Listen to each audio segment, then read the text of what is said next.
Maagang pagluluto ng kakanin ngayong araw. Magandang araw, magandang buhay po sa ating lahat. Sinimulan ko ng magsaing ng malagkit na bigas para maihanda na ang aming pagluluto ng kakanin ngayong araw. Habang namamalengke ang aking tatay, kaming mag-asawa naman ay naghahanda para sa aming pagluluto. Pagkasalang ng malagkit na bigas ay hinahalo namin yan para hindi matutong ang ilalim. Habang ako ay nagsasaing ng malagkit na kanin, ay nagsaing na rin ako ng aming kanin para ngayong umaga. Pinagtimpla na rin ako ng kape ng aking asawa. Hala, kinilig naman ako.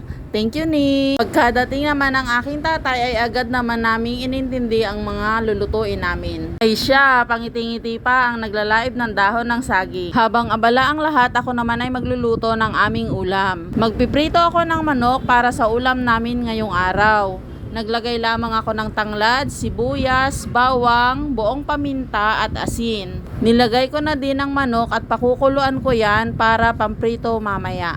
Ulam namin yan ngayong almusal at pambaon na rin ng aming anak. Luto niyan ay pinirito na rin yan ng aking asawa para makakain na ng almusal ang aming anak.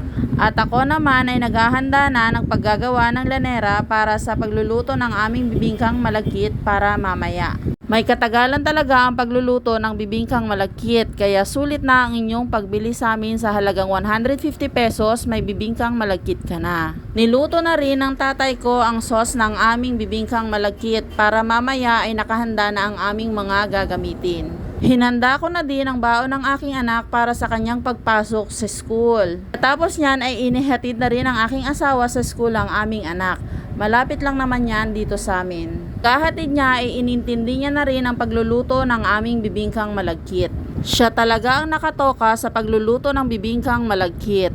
Sa lahat ng kakanin naming niluluto, siya ang may timpla ng mga yan.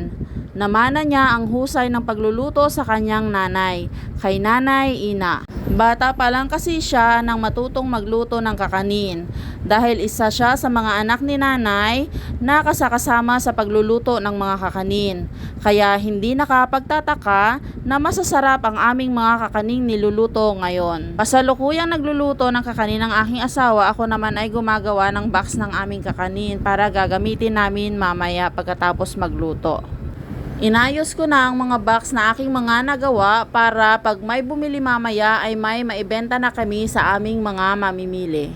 Kaya sa lahat po ng mga gustong bumili at makatikim ng aming masarap na bibingkang malagkit, mag-message lang po kayo sa page namin sa Eitan Engine Pasalubong Center. O kaya sa mga gusto pong bumili dito sa aming tindahan, ang address po namin ay 394 Emilio Aguinaldo Highway, Talaba 4, Bacoor City, Cavite. Katapat po lamang namin ang Romantic Baboy.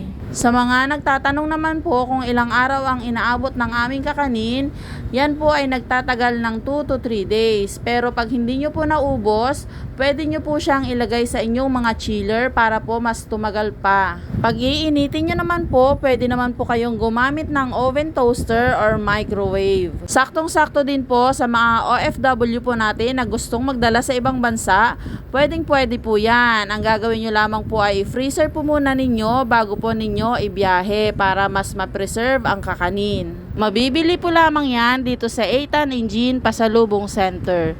Maraming salamat po!